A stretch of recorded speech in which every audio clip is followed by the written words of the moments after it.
Hola, buenas tardes, Yolanda, Antonella, Graciela, Andrea.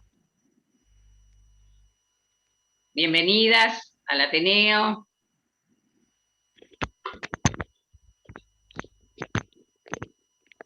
¿Se escucha bien? Bien. Me parece bien.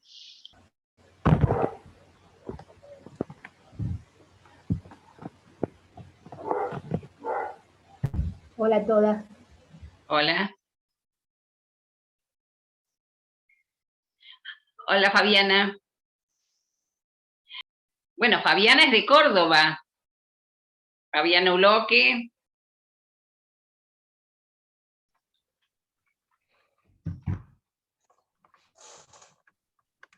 Bienvenido, Claudio. Buenas tardes. Hola, ¿qué tal? ¿Cómo va? ¿Se me escucha? Sí, te escuchan muy bien. Bueno, muy bien. Bueno, vamos admitiendo algunos Sí, profesionales. no. Es reactivo. Ah, bueno, muy bien, muy bien. Bueno, contanos, Claudio, sobre el congreso que estás haciendo, sobre las jornadas que estás haciendo, sobre el programa que estás haciendo. No, solamente congreso no, estoy con el profesor Zavala dictando la diplomatura hace ya creo que 5 años en la UCES en pie diabético. Eso se hará fines de junio a julio. Después, al final de la charlita, tengo un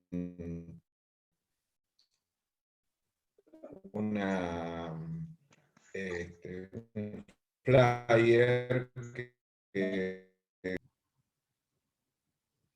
sí, vamos a no se enojen, pero van a estar silenciados hasta el final. Después Sí. Adriana va a ser moderadora con las preguntas que hayan, porque si no, si cada uno empieza a hablar, esto se hace muy difícil. Ya ustedes alguna experiencia tienen en Zoom y ven que es difícil, si no, poder tener una buena presentación. Ahora sí. Ah, bueno. Mientras tanto se fueron uniendo varios profesionales, ¿sí? Bueno, fenómeno.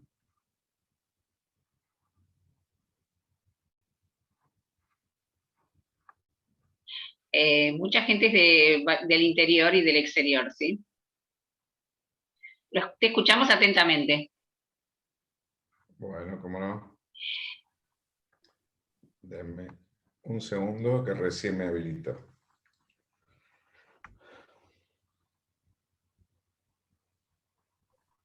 Vos seguís dejando entrar a la gente Sí, sí. y al mismo tiempo muteándola. Bárbaro.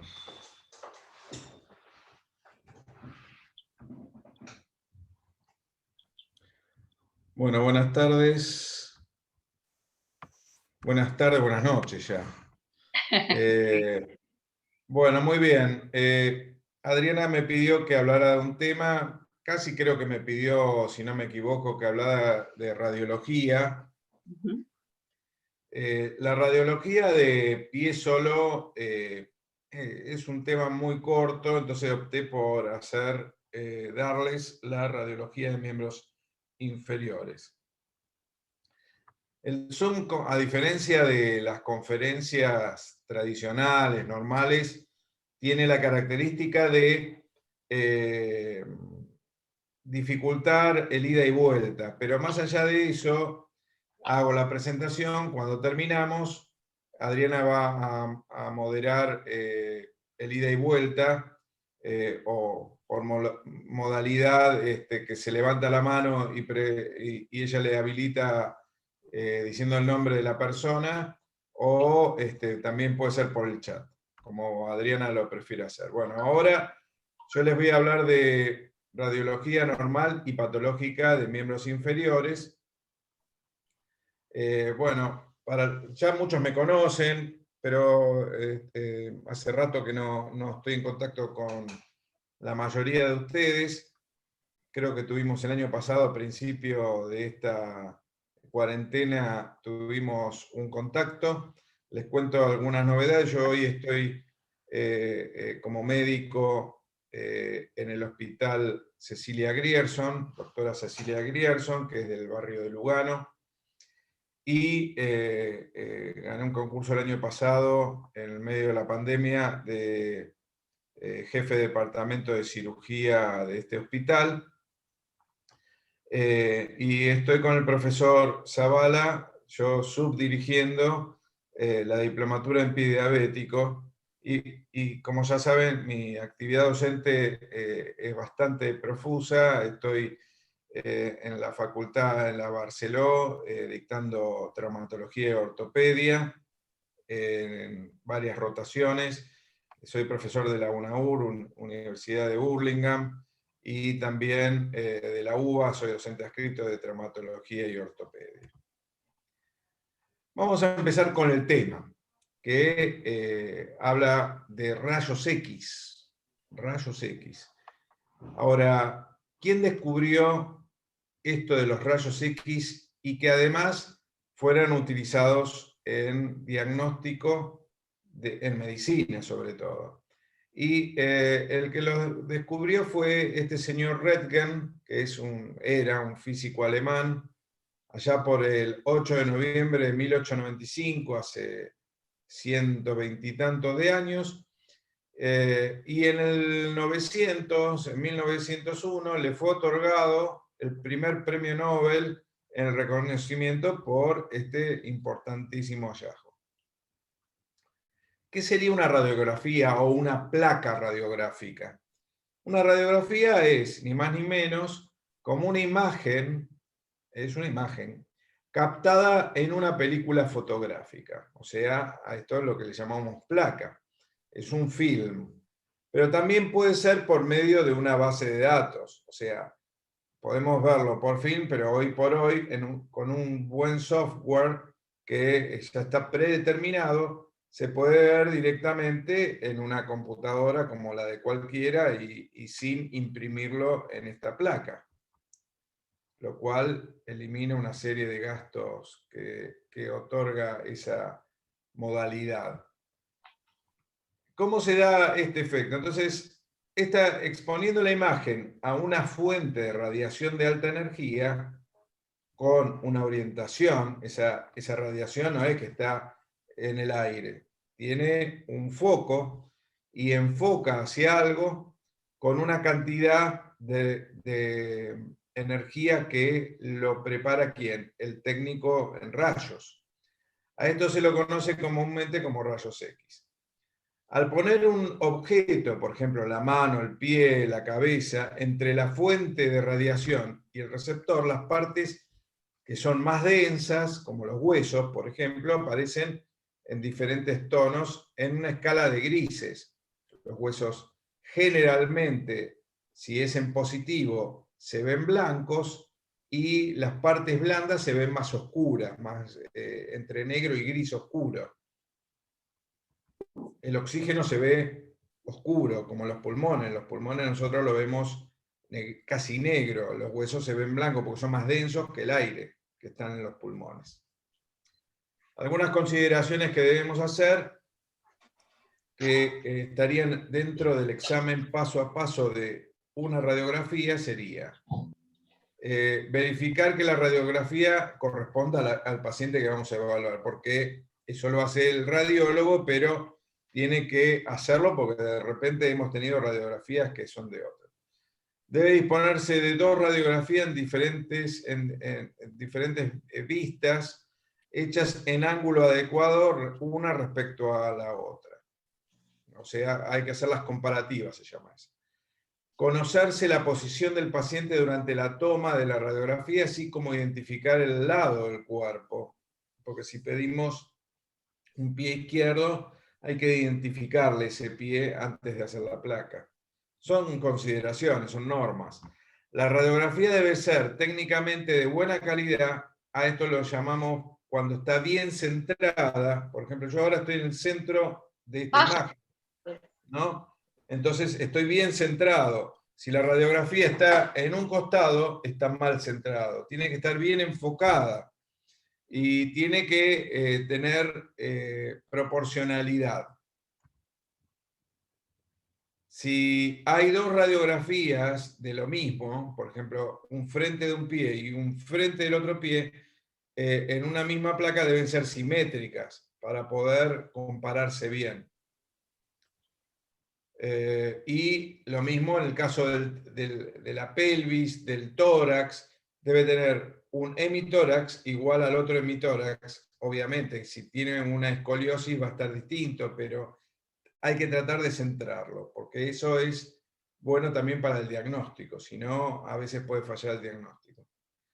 Y en estos casos, cuando hay dos imágenes de un miembro y del otro, debemos comparar las formas recíprocas, las formas que tienen las dos estructuras, el tamaño y la densidad. Si hay alguna alteración, si vemos en una que tiene menos densidad que la otra, puede ser, por ejemplo, una osteomielitis. Entonces, la comparación de dos radiografías simétricas pueden ayudar a un diagnóstico, por ejemplo, de osteomielitis, como dije antes. Hay que revisar la totalidad de la radiografía, o sea, hay que ver toda la radiografía, no quedarse con lo que el paciente le dijo, me duele la falange distal del quinto dedo. No, hay que ver toda la radiografía, porque así se hacen hallazgos radiográficos. Y muchas veces en esos hallazgos se han descubierto cosas como tumores. Bien. Examinar todos los órganos y estructuras, aun cuando la normalidad sea obvia, hacer la revisación completa. Por ejemplo, acá estamos viendo, me voy a pedir que silencien los equipos, por favor. Fíjate, Adriana, por favor, los que no silenciaron. Sí, estoy en eso. Es que fueron Gracias. entrando varios, perdón. No, está bien. Listo. Seguimos. Medición de longitud de miembros inferiores. ¿Por qué mostré esto? Porque vamos a hablar de miembros inferiores. Este es un caso en que se ve una panorámica de miembros inferiores que yo necesité para hacer la medición. Se puede hacer una medición clínica tomando la medida de la espina ilíaca anterosuperior hasta el maléolo interno con un metro, un centímetro que tiene que ser metálico en lo posible, o se puede hacer simplemente con medición radiológica. Hay equipos que lo hacen, como este. Y como dije que vamos a hablar de miembros inferiores, empezamos por la pelvis. Una pelvis es esto que ven. La pelvis es en una vista de frente. Las preguntas al final, por favor. Si me están haciendo señas para hacer preguntas, al final las vamos a hacer, porque si no, no escucha, bueno, me dice que no escucha Aurelia, Adriana, no sé. Acá está, todos están escuchando, me dicen. Sí, están todos escuchando perfecto. Listo. Subí el volumen porque por ahí tu equipo. O tiene que ponerse auriculares. Ahora me voy a fijar. Bueno, no nos paremos en caso, pues si no. Radiografía de pelvis. Por ejemplo, acá tenemos un caso de una radiografía antero-posterior o frente. ¿Bien? ¿Y qué tiene? Vamos a tener en la pelvis estructuras. Por ejemplo, yo voy a ir señalando. Con la flechita estoy mostrando las dos alas ilíacas. Se ve en la pelvis, en la radiografía, vértebras, que son las últimas vértebras lumbares, la cuarta, la quinta, la primera sacra y a veces hasta el coxis. Vemos como un aro acá, como un aro, que es un aro que en realidad es el anillo pelviano. Y acá vemos dos agujeritos, como si fueran dos ojitos, que son los agujeros obturadores. Y luego vemos las cabezas, claramente las cabezas de los fémures, con los cuellos, con los trocánter mayor, el trocánter menor, de ambos lados. Y en las digitales, hasta se ven ciertas estructuras de las partes blandas que pueden llegar a darnos imágenes, por ejemplo, acá vemos estos bultitos que se ven acá, son gases. Entonces, como yo les dije antes, los gases, lo negro es lo menos denso y lo blanco es lo más denso. Obviamente, el hueso es más denso y es blanco. Hay varias incidencias. ¿Qué son incidencias? Son formas de enfocar la cámara y formas de poner al paciente. Hay una que se llama inlet o incidencia de entrada de la pelvis, que es para ver más que nada las alas ilíacas. ¿Ven que se ven desplegadas? Y se ve la estructura como más ovalada. Después también está la outlet, se pone al paciente de una manera determinada y es para ver más los agujeros obturadores. Antes veíamos más las alas pelvianas, ahora vemos más los agujeros obturadores. ¿Por qué puede servir? ¿Vieron cuando la gente se cae de cola? Puede fracturarse la cadera, pero también puede fracturarse el isquion o la rama isquiopubiana o la rama iliopubiana. Con esto podemos describir fracturas, por ejemplo, que es más el trabajo de los traumatólogos de la pelvis. Las fracturas de la pelvis son elementos, hay que tenerlo muy presente porque son urgencias médicas, porque dentro de la pelvis hay órganos, como ser vejiga, útero en las mujeres, intestinos, etc. Y todos estos órganos, bueno, intestino está el recto sigmoideo, entonces estos elementos pueden haber sufrido en una fractura alguna lesión. Entonces tenemos que primero hacer la radiografía y estabilizar esa fractura. Para esto lo voy a contar porque están las imágenes y no lo saqué porque era una picardía, pero les voy a contar rápidamente. Hay tres tipos de fracturas, básicamente la A, que son las estables, que son las marginales de la pelvis, la tipo B, que son semiestables, que la mayoría de las veces hay que operarlos, y la tipo C, que son inestables y que siempre hay que operarlos. Estas son las estables, ven que una fracturita de la espina ilíaca anterosuperior, una fracturita del coxis, una fracturita del ala ilio-isquiopubiana. Esas son estables. Ahora, esto dice parcial AB, parcialmente estable, pero no existe parcialmente estable. Esto es inestable. Pero se dice así porque no termina de haber una gran lesión. Pero estas son quirúrgicas ya. Acá, si se rompe atrás en la articulación sacroilíaca y si se rompe a nivel de la articulación del pubis, estamos en un gran compromiso visceral y ahí hay que estabilizarla con cirugía. Y la C generalmente son lesiones verticales. Por ejemplo, te caíste haciendo alas delta y te caíste de una altura de 50 metros, bajando lento, pero con mucha energía, y te quedó media pelvis acá y media pelvis acá. Eso hay que estabilizarlo, si sobrevivió, ¿no? Por supuesto. La pelvis tiene como parte la cadera. Por ejemplo, acá estamos viendo una articulación de cadera que tiene como componentes el acetábulo, la cabeza del fémur.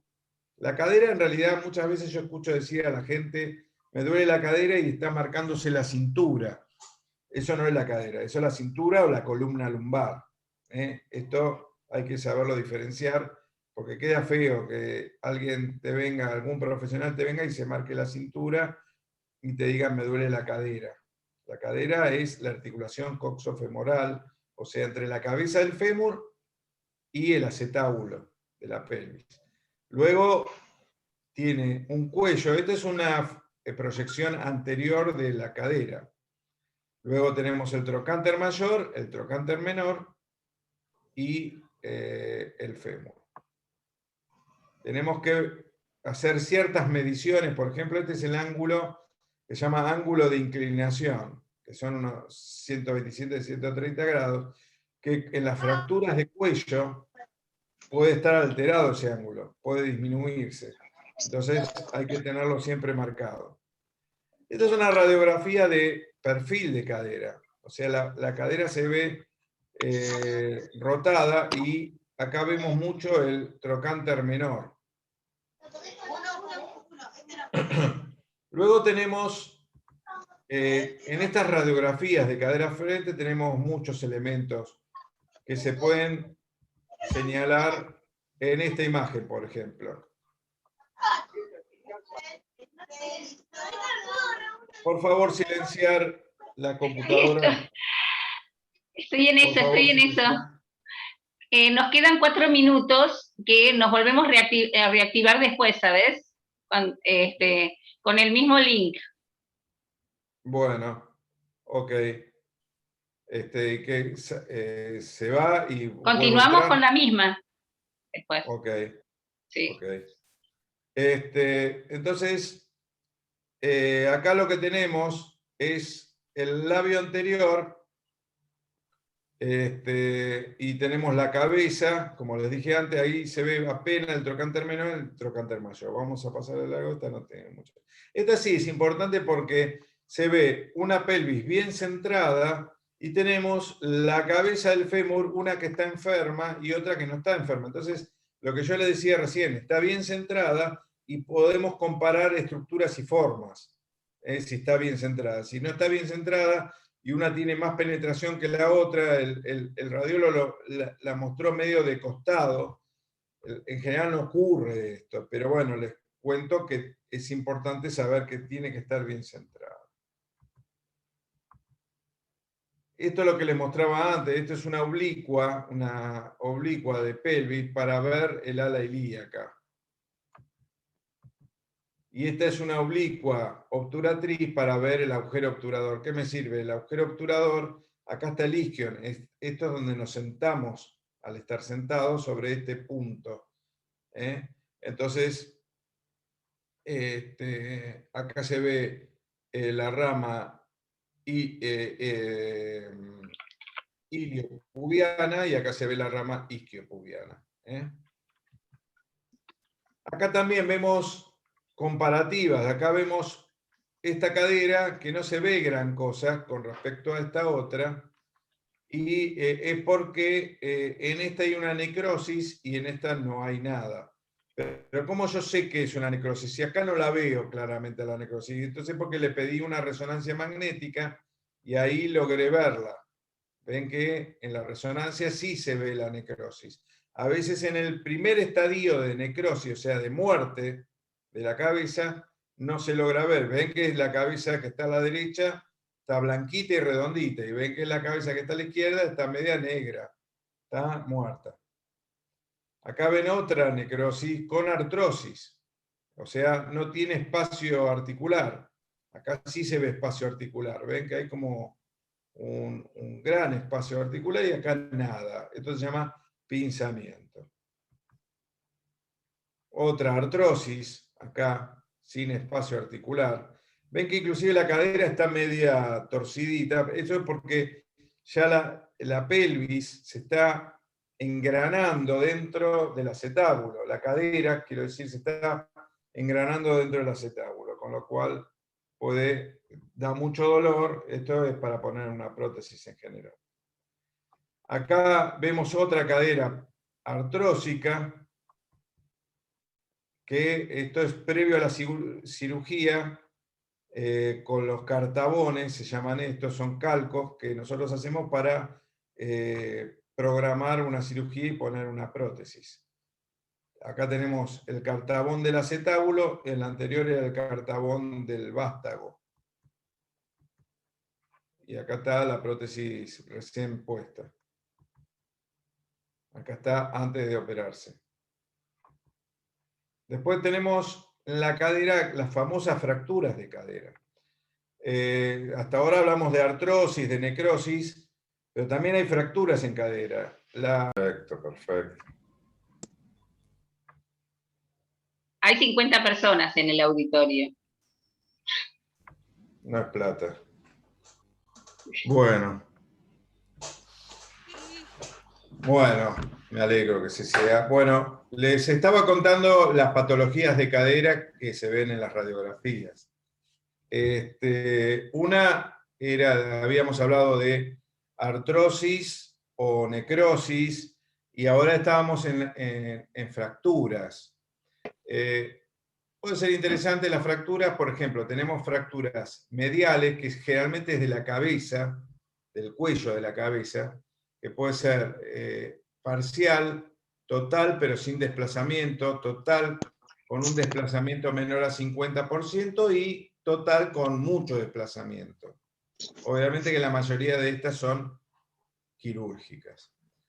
Esta es una fractura Garden 2 que mostré recién, que es sin desplazamiento, pero es total. Acá está operada con tornillos canulados. Esta es una fractura medial que se optó por una prótesis de cadera.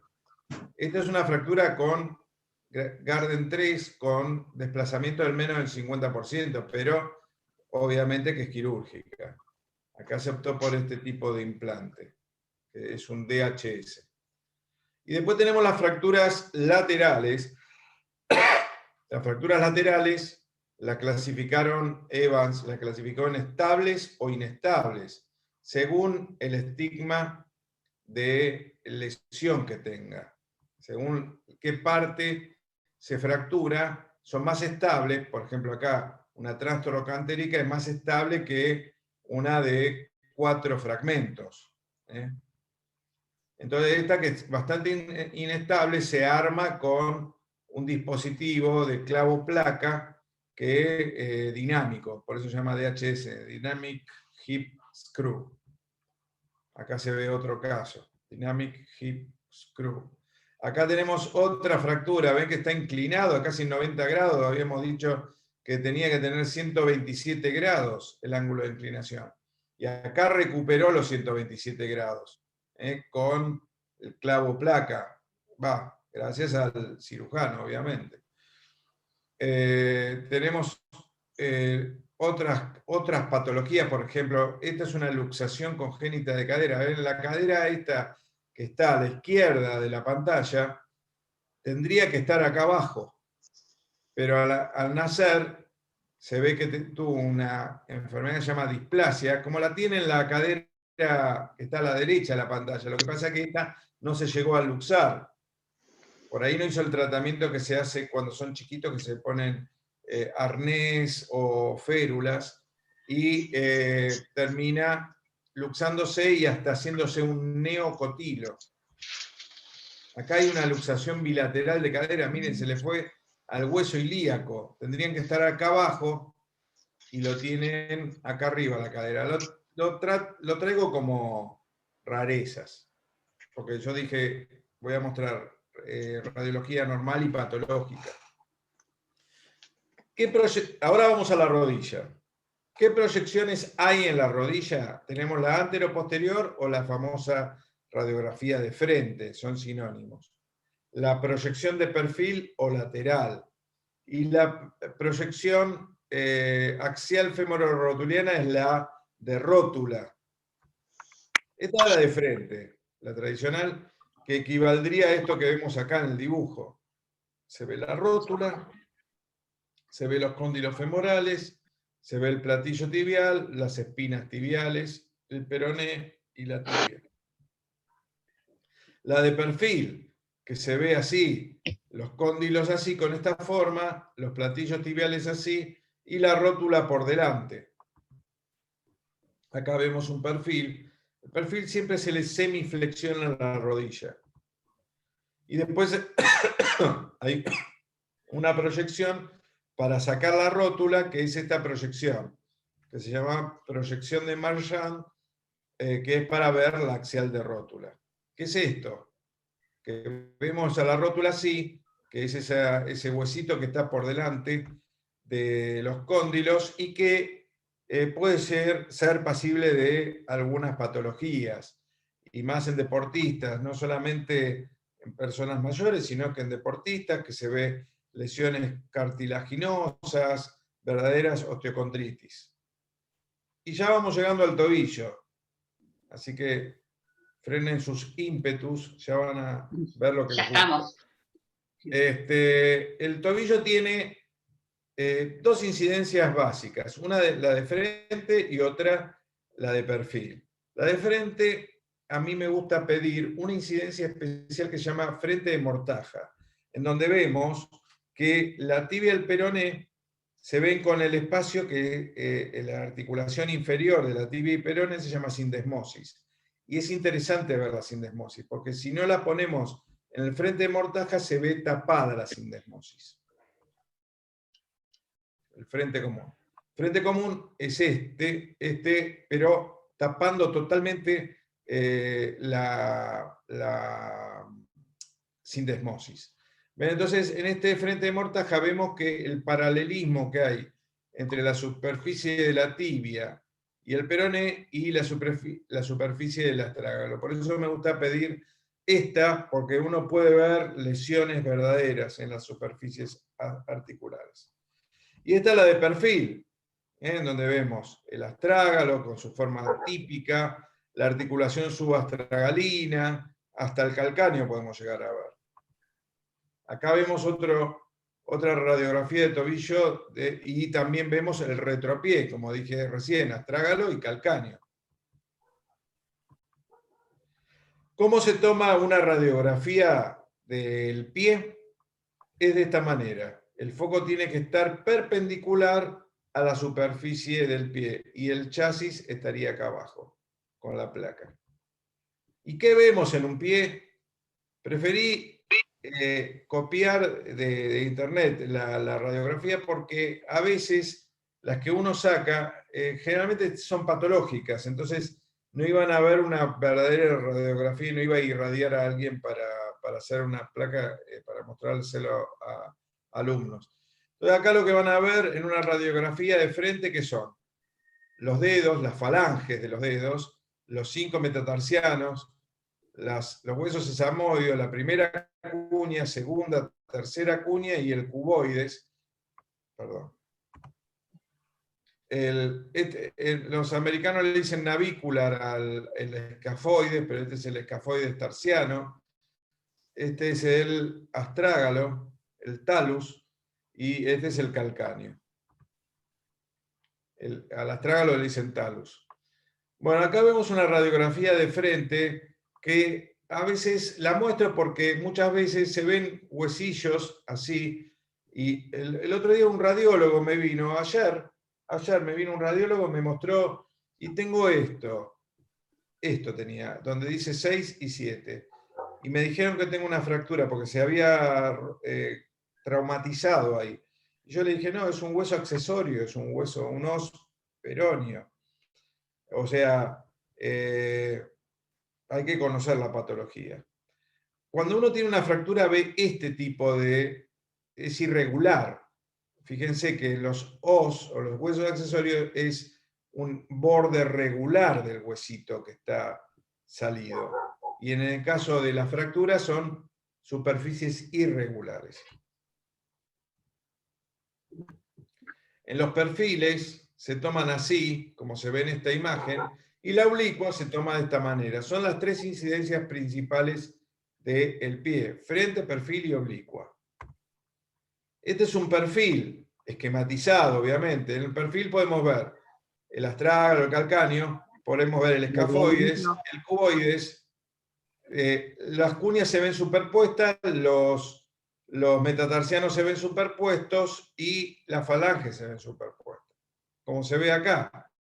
Este es un verdadero perfil. Se ve astrágalo, escafoidea, pero después todas las imágenes son superpuestas. Pero ¿para qué me sirve esto? Para ver, pongámosle, el ángulo de Morocco-Stavertani, que es para ver si tengo descendido el arco plantar interno, que es, el ángulo se mide, acá una línea que va desde la superficie inferior de la astragalo-calcánea hasta el sesamoideo, y otra línea desde ese mismo punto hasta el tubérculo posterior del calcáneo. Tiene que medir aproximadamente 130 grados. También me sirve para ver el ángulo de Wöhler, el perfil. El ángulo de Wöhler es el ángulo que entre el astrágalo y el calcáneo, que cuando está descendido a menos de 28 grados es porque puede haber una fractura del calcáneo. Otros huesos accesorios. Hay uno que es muy común, que es el famoso ostrigonum, que es que está detrás del astrágalo. Es muy común, es un hueso accesorio. Acá se ve el 5, es el os tibialis, que está justo en el tubérculo del escafoides, que a veces se confunden con las fracturas, como les dije antes. Esta es una incidencia oblicua. Esta es muy interesante porque nos permite ver al cuboides, que es un hueso que está medio oculto, que está entre el calcáneo y el cuarto y el quinto metatarsiano, en el medio. Y ahí vemos en esta incidencia cuando hay fracturas del cuboides. Entonces hay que pedirlo siempre. ¿Ven que el cuboides acá se ve perfecto? Perfecto. Acá. Con toda su forma poligonal. Hay una incidencia especial que se llama axial de calcáneo, que se toma de esta manera, como se ve acá arriba, y se ve de esta manera. Ahora vamos a ver una radiológica. ¿Y para qué me sirve esto? A veces vemos perfiles de calcáneo que están impecables, pero cuando le hacemos el axial, porque nosotros sospechamos una fractura, por ahí está toda la parte de abajo desplazada hacia el costado. Pero como las radiografías no son tridimensionales, puede engañarse uno y no ver esa fractura. Hay otra incidencia que es la axial de huesos sesamoideos. ¿Para qué me sirve? ¿Para ver ese huesito de porquería? ¿Para qué? ¿Me voy a matar haciendo esta incidencia? No, no es así. Porque muchas veces estos huesitos que están acá son tan pasibles de patologías, por ejemplo, necrosis, osteocondritis, artrosis, y todas estas lesiones se ven en esta axial de sesamoideos. Y eso me sirve para saber... Perdón, Claudio, se silenció sin querer. Subí el audio. Ahí estoy. ¿Ahí sí. ¿Se me escucha? Sí, se Nos decía escucha. que los sesamoideos se pueden ver bien en esta incidencia, donde es asiento de ciertas patologías. Si no me querés escuchar, Adriana. No, lo que pasa es que justo entró una profesional y la silencié. Pero te silenciamos también, porque quedó abajo. Lo que no Listo, puedo podemos ahora seguir. pasar la diapositiva. Ahí está, ahí está. Ahora vamos a ver un poco de la radiología, pero patológica de tobillo y pie. Por ejemplo, una fractura, nosotros vimos tobillo, frente y perfil, ¿no es cierto? Vamos a ver un tobillo frente, como el de la derecha, pero con una serie de hardware, de implantes, de ferretería, que es porque tuvo una fractura. Entonces, esto es un tobillo que tiene una buena alineación, porque tuvo un magistral traumatólogo que lo operó, que lo vemos bien. Ven que acá hay un tornillo que toma oblicuamente al peroné porque había que perpendiculizar el tobillo, el tornillo, y ponérselo en el peroné. A ver, tenemos varias técnicas para operar esto. Acá hay una fracturita, que esta por suerte ni se ve porque es una fractura parcial, y se puede operar por mini incisiones. Se llama técnica MIPO. Es Es una técnica de mini incision plate, o sea, mini incisión placa, es un mini open. Y se va viendo a través de este equipo que se llama radioscopio o intensificador de imágenes. O arco en C van a escuchar también. Después hay otro tipo de radiografía, por ejemplo, de fracturas. Esta es una suprasindesmal. La sindesmosis es esta, la unión de la tibia y el peroné distal. Pero sobre eso puede haber una fractura, por eso se llama suprasindesmal. ¿Y por qué acá en el maléolo tibial hay un tornillo y una clavija? Porque también tenía una fractura. Entonces hay que reducir todo esto y solidarizarlo con tornillos. Como en esta, es una fractura aislada del maléolo tibial. Acá tenemos otra, miren qué fractura brava. Tiene fractura del peroné y fractura del maléolo tibial. Y acá está reducida, con 2 tornillos en el maléolo tibial y con una placa con tornillos en el maléolo peroneo. Esta es la misma paciente, lo que pasa que anteriormente esta paciente la había operado una fractura de cuboides, así que ya estaba bastante llena de tornillos. Después hay fracturas que no solo en el adulto tiene fracturas, los chicos también. Esta es la clasificación de Salter y Harris de las fracturas de los niños, que generalmente tienen cartílago de crecimiento, y eso es peligroso porque una vez que consolidan pueden crecer mal estos huesos. Vamos a ver si tenemos alguna imagen. Acá tenemos una imagen de una. Esta no es muy buena. Vamos a ver si vemos. Acá está. Acá hay una fractura. Ven que esta brecha es una fractura que sigue hasta acá, y este es el cartílago de crecimiento. Entonces, ahí al nivel de cartílago de crecimiento es un problema para el crecimiento después de ese hueso. Hay que operarlo siempre. Acá tenemos una fractura que no se ve casi en la radiografía, pero le pedimos una resonancia y ahí vemos el trazo fracturario, una rayita que hay ahí. Hubo que hacerle una colocación de tornillos que se puede hacer en forma mini-invasiva, percutánea. Otro caso parecido, pero acá en este caso, aparte le tuvimos que poner injerto óseo porque esta fractura la había operado un colega y no le pegaba, no le consolidaba. Entonces le tuvimos que poner injerto, que se ve ahí en la flecha amarilla. Esta es una fractura de calcáneo. Estas cositas blancas son agrafes o son ganchitos que van a la piel, no es que están en el hueso. Esta placa sí está en el hueso. ¿Ven? ¿Se acuerda el axial de calcáneo? Ven, acá se ve para qué sirve. Estos son los agrafes que están en la piel. Otra fractura de calcáneo. ¿Se acuerdan el ángulo de Beller que yo les conté? Era para medir este ángulo. Acá casi está aplanado el ángulo. Casi no hay ángulo. Entonces, eso es porque está fracturado el calcáneo. Acá se le puso una placa, y esta clavija es porque este fragmento, para bajarlo, tuvimos que ponerle la clavija para que el Aquiles no se lo llevara. Acá vemos el axial de esa fractura.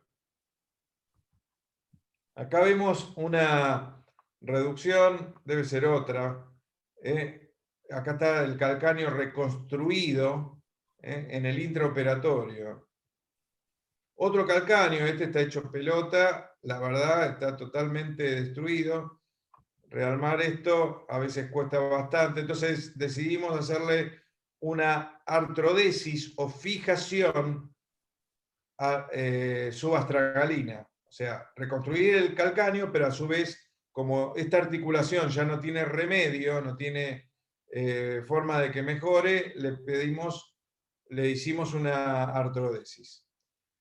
Acá hay una fractura de la articulación de Lisfranc. La articulación de Lisfranc es la unión del primero, segundo y tercera cuña con el primero, segundo y tercer metatarsiano, y ahí está fracturado. Acá está la unión mediante tornillos. Otra, un poco más grave, totalmente separado, todo el complejo tarso-metatarsal está fracturado. Acá está ya resuelto.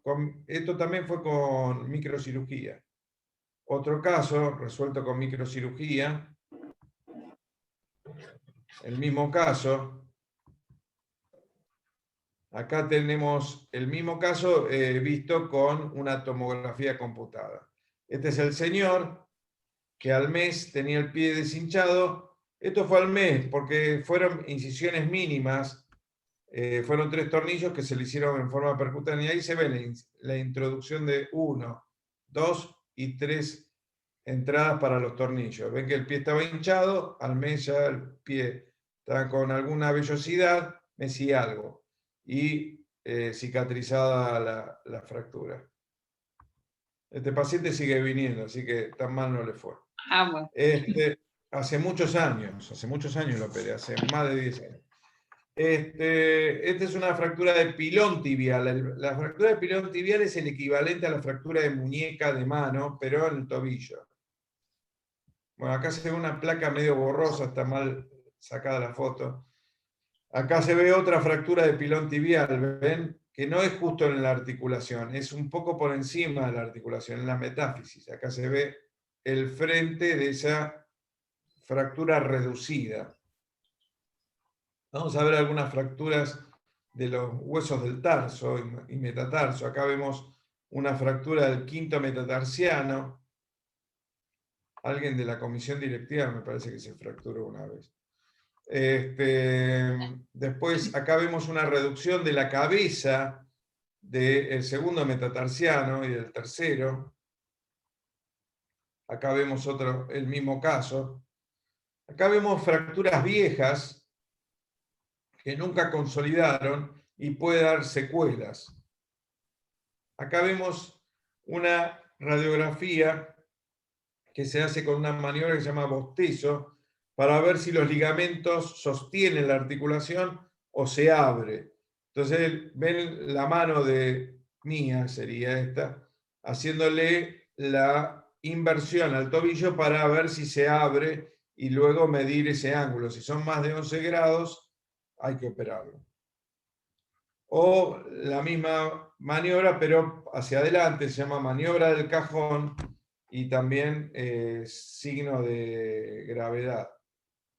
Después vamos a mostrar rarezas, por ejemplo, una agenesia, o sea, esta persona nació sin el quinto dedo o sin el segundo, no sé cuál sería el que le falta, porque este me parece que es el quinto. Este es el cuarto, me parece que le faltaría el segundo. Todo el segundo ven tiene 4 dedos de nacimiento.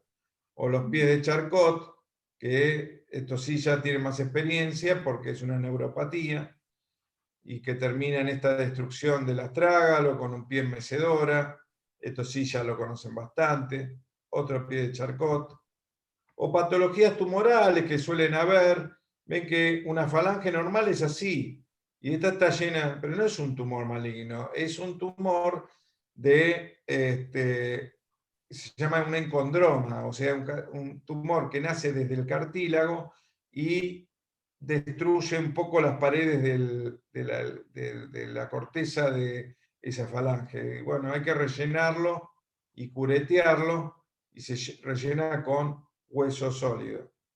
Acá hay otros tumores, estos son tumores benignos. Este es un tumor benigno también que estaba, acá esta es una resonancia. Y creo que se ve después, este es un tumor del calcáneo, que son quistes óseos, que hay que rellenarlos porque si son deportistas se puede romper después ese hueso cuando están corriendo. Y acá ven que se lo hice en forma con una incisión chiquitita y rellené con injerto, en realidad rellené con sustituto óseo. Esto es el intraoperatorio, acá se ve cuando estoy cureteando. Acá con un escopito y acá ya relleno con el injerto. Acá se ve la radiografía llena de injerto. Después eso se hace como una integración, biointegración y andan bárbaros. Este es un tumor de la vaina del tendón. miren qué pedazo de tumor, ¿saben cómo le molestaba? Y llegaba hasta el dedo, pensábamos que teníamos que amputarle el dedo. No era un tumor maligno, pero la malignidad estaba en que le abrazaba el tendón, y yo quería dejarle indemne el tendón y todas las partes sanas. Entonces, acá está antes de operarse, que marqué la zona donde iba a operarlo, acá se ve el tumor, y acá lo fui sacando respetando el tendón, y ahí se ve el tendón que lo pudimos salvar, y al dedo. Ahí se ve el pedazo de tumor. Se ve comparado con el bisturí, bastante grande, ¿no? Acá vemos otro tumor que se ve en el astrágalo, en el cuerpo, pero se ve mejor acá en la resonancia. Miren qué pedazo de tumor. Otro, ese lo operamos, obviamente. Otro que una artritis gotosa, otra imagen, la artritis gotosa. Una artrosis de tobillo que tuvimos que fijar. Una artritis reumatoidea que tuvimos que fijar. Este es un tobillo que tuvo varias fracturas y le quedó medio rígido y doloroso, lo tuvimos que fijar. Acá se ve, miren cómo les quedó. Una chica de Balcarce, que le querían poner una prótesis que no andan bien las de tobillo en general. Y acá es la secuencia radiográfica de la cirugía. Primera, segunda, tercera, cuarta, quinta, sexta y séptima. Y esa fue una cirugía percutánea también. Otra cirugía de un pie reumático. Estas son radiografías para mostrar la medición de los hallux valgus. El ángulo entre el primer y segundo metatarsiano no tiene que medir más de 10 grados, y entre el primer metatarsiano y la primera falange no debe medir más de 15 grados. Y este mide 30 y pico. Acá vemos casos operados. Este es un caso que operé con cirugía percutánea. Ahí se ven los rasgos quirúrgicos. Ahí se ven los rasgos quirúrgicos. Y con el tiempo se va rellenando eso que nosotros hacemos, y el dedo derechito, por supuesto. Otro caso, 16 grados y 30 grados de valgo. Acá ya quedó derechito y sin el bunion. Bueno, voy mostrando. Esta es una cirugía percutánea de una luxación metatarsofalángica. Ven que esta cabeza está salida, o la falange está salida. Ven que acá está bien y acá no está bien. Acá están ya todas reducidas las cabezas. Tuvimos que hacer osteotomías para ello. Bueno, este es un espolón calcáneo que se ve acá, y obviamente se opera por cirugía percutánea. Ahí se va viendo cómo se come el espolón. Esto es intraoperatorio. Acá hay otro espolón. Y este es la incisión que se hace chiquita.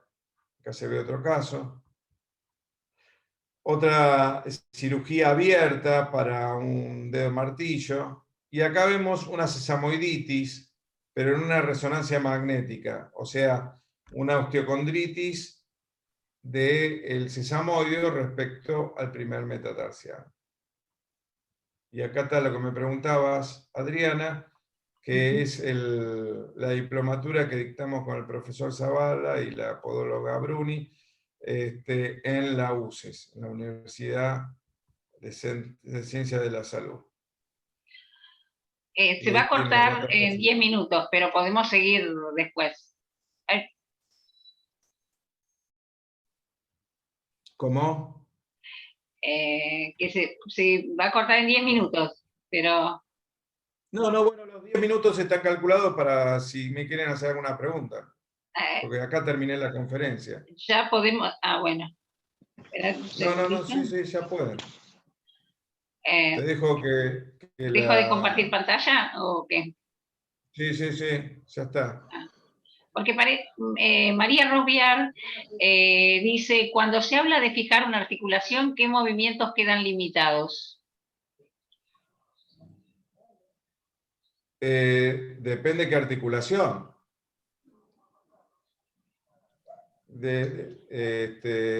Por ejemplo. La del tobillo. En el tobillo, el movimiento que queda bloqueado es los movimientos de tobillo, el de inversión, el de versión, el de flexión, el de extensión. O sea, te voy a mostrar a ver si puedo llegar hasta ahí arriba. Sí, llego. No puedo hacer esto, ni inversión, ni eversión.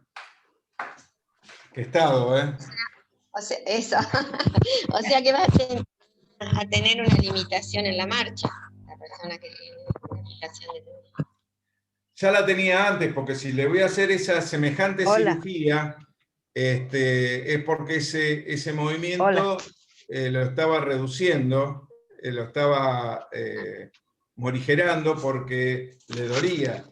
Entonces, lo que uno hace es hacerle la fusión, y los movimientos que no hace con la articulación los va a hacer con la subastragalina, con la Chopard y con la Lisfranc. Bien, gracias. Hola. Adriana, ¿vos vas dando la palabra? Sí, Marisa. ¿Querías hacer alguna pregunta, Marisa? Marisa, adelante. Sí, buenas tardes. Quería hacer una pregunta. Sí. Con respecto a las rótulas, Sí. ¿puede ser que una persona nazca con las rótulas fisuradas, las dos? Sí. ¿De nacimiento las tenga? Sí, se llama bipartita. Sí. Ajá. No son fisuras, son huesos que no llegan, que tienen un cartílago y no llegan a fusionarse. Sí, puede ser. Ajá. Como así como el sesamoide también está, el hueso sesamoide del pie puede ser bipartito. Ajá, de nacimiento entonces, sí. Sí. Bueno, muchas gracias. Yo quería preguntarte, ¿cómo tenemos que hacer un pedido de una radiografía, por ejemplo, o de una imagen, digamos, el podólogo inserto en un servicio o el podólogo en su consultorio? ¿Qué tipo de pedido? Porque, por ejemplo, ahora dicen que ya no podés poner más frente y perfil, etcétera.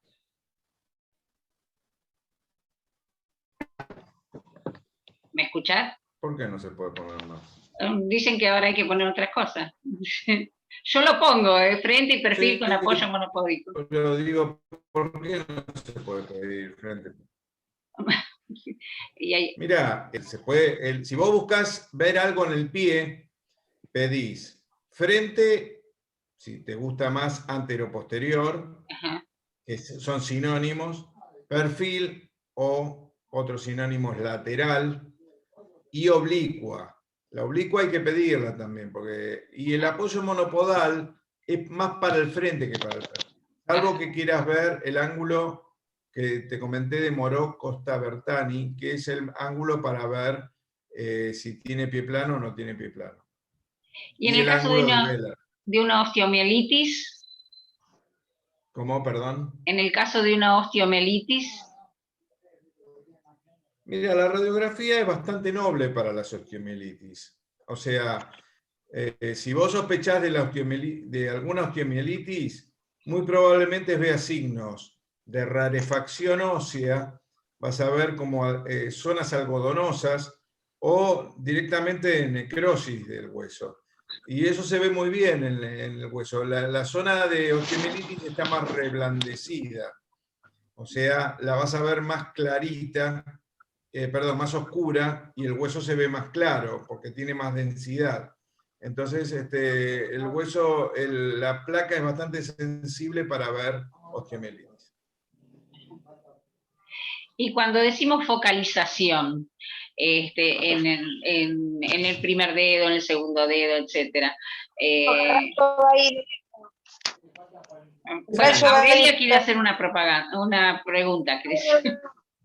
No. Puse Adri. Hola. Hola, sí, te escuchamos. Aurelia. No. Sí, le puse levantar la mano porque quería escuchar y no podía. Nada que ver, ya está. Bueno, seguí con la pregunta, Adriana. Por ejemplo, cuando tenemos focalización en primer dedo, segundo dedo, etcétera, y la radiografía no sale, el RX no sale muy claro, digamos, ¿qué debemos hacer? Mira, Que a Si veces vos el querés radiopaco. ver yo te digo, si vos querés ver una parte del pie en forma particular, entonces yo le pido, en ese caso, con especial atención o foco en articulación metatarsofalángica. Si no sale bien, me traicionó el inconsciente, si no sale bien, es porque quizá no le dio la técnica suficiente a eso de radiación. ¿Qué significa esto? Que hay una cierta cantidad de potencia que le tiene que dar a la radiación, pero puede ocurrir otra cosa. Las máquinas muy modernas muchas veces no te deja hacerlo en forma manual y te da la intensidad en forma automática. Y eso es un gran problema porque el técnico con experiencia te puede dar una técnica que sabe que sale mejor con una potencia tal o cual para ese foco que le quiere dar. No sé si me explico. Sí, sí. Entonces muchas veces las máquinas muy modernas no te saben focalizar bien.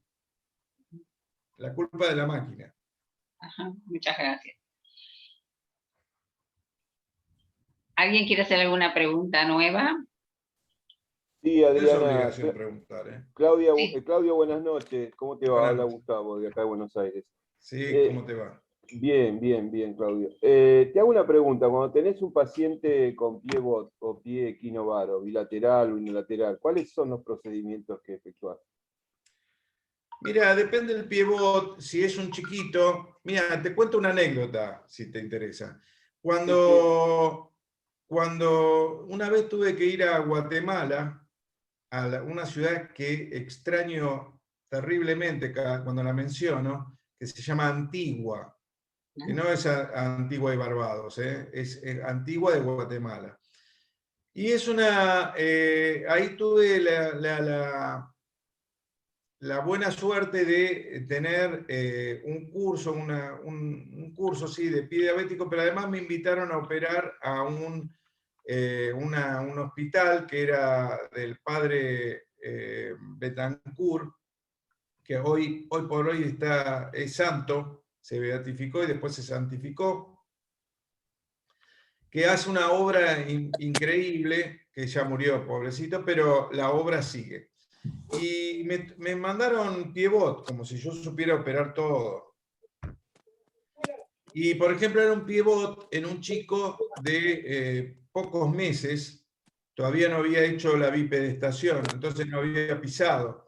Y entonces le hice una liberación a lo Ponseti de la cápsula interna, una elongación de percutánea, todo percutáneo fue, de el Aquiles, le hice una elongación del Aquiles y nada más. Y después le hice poner un yeso a lo Ponseti durante varias semanas. Por supuesto yo me iba, se lo dejé encargado al traumatólogo y eso, con esas microcirugías, anduvo bien, por lo menos lo que me dijo el traumatólogo. Y Nos después, volvemos a conectar, los mayores, porque se va a espera que cortar en un termino con minuto. una cosa. Porque ya se Sí. corta. Bueno, se corta, nos despedimos. Bueno, pero volvemos. No, porque yo no puedo, ¿eh? No puedo. Se corta. Termino con esto. En los adultos muchas veces no conviene operar. Bueno, ahí se me Gracias, escucha. Claudio, por conectarte, porque me quedé la respuesta ahí. Nos quedamos así medio que faltaba algo. Iba a Bueno, decir nos acá. saludamos. Yo creo que una hora de charla y más en esta situación. Les quiero agradecer la invitación. Quizá más adelante, cuando tengamos de estos Zoom, puede hablar largo y tendido, porque si no se hace un incordio entrar y salir. Y aparte, yo tengo un par de cosas que hacer ahora, pero no quería faltar a esta invitación. Y agradezco a la Asociación Argentina de Podología, a través de Adriana, que sé que los viernes es una iniciativa de ella hacer estas reuniones. Y bueno, les mando un beso a todos y a seguir aguantando la semi-cuarentena que estamos viviendo. Nos quedamos con la respuesta tuya, que no, la respuesta tuya era que en los adultos mayores no podía hacerse cirugía, algo así. Mira, en los adultos mayores, en los adultos muy mayores, que ya tienen una edad de más de 20 años, muchas veces los pie-bot quedan, he tenido casos que han quedado el dorso del pie apoyando sobre el dorso del pie. Cuando llegan a esa instancia, si yo le quiero rotar el pie y hacer lo que en su vida habitual, ese dorso del pie, para ese paciente es la planta del pie, o ese lateral del pie para ese paciente, y cambiar ese esquema corporal para la rehabilitación es casi imposible. Yo, en mi doble rol de traumatólogo y de kinesiólogo, yo te puedo decir que eso es irrehabilitable. Entonces, hay que pensar no en la cirugía. La cirugía yo la puedo dejar magnífica, y te aseguro que yo le hago elongaciones tendinosas, le roto el pie, se lo dejo plantígrado, se lo acomodo y queda bárbaro. Pero después ese paciente no se rehabilita más y queda con un problema o de dolor o de marcha grave, y eso es una gran iatrogenia. Hay que pensar bien cuando uno opera a un paciente.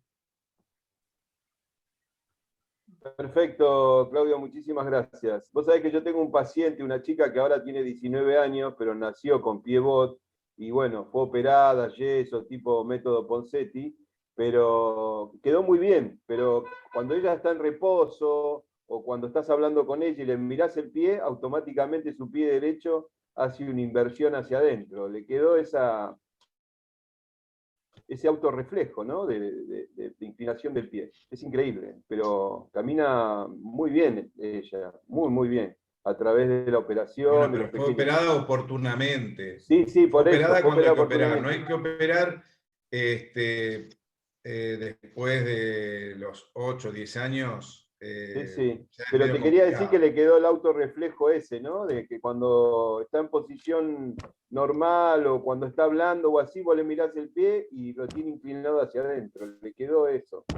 No sé, igual camina perfecto desde ya. Muchas gracias por tu atención. Muchísimas gracias, Claudio. Bueno, gracias por estar, gracias por acompañarnos, Claudio. Igual a través de la asociación, del grupo de la asociación, vamos a tener también el apoyo de Claudio Saposnik. Gracias, Gustavo, también por estar, y gracias a todos por estar. ¿Sí? Por favor. Es un placer tenerlos a todos, y todos los viernes vamos a tener algo. Bueno, y bueno, nos vemos el otro viernes, ¿sí? Creo, si no hay alguna cosita, nos vemos el otro viernes. Bueno, buenas noches, que nos vemos, y muchas gracias, Claudio, siempre tan didáctico, ¿eh? Es un placer tenerte, ¿eh? Bueno, espero que les haya servido. Muchas Chao, gracias. gracias. Buen fin de, doctor. Buen fin de.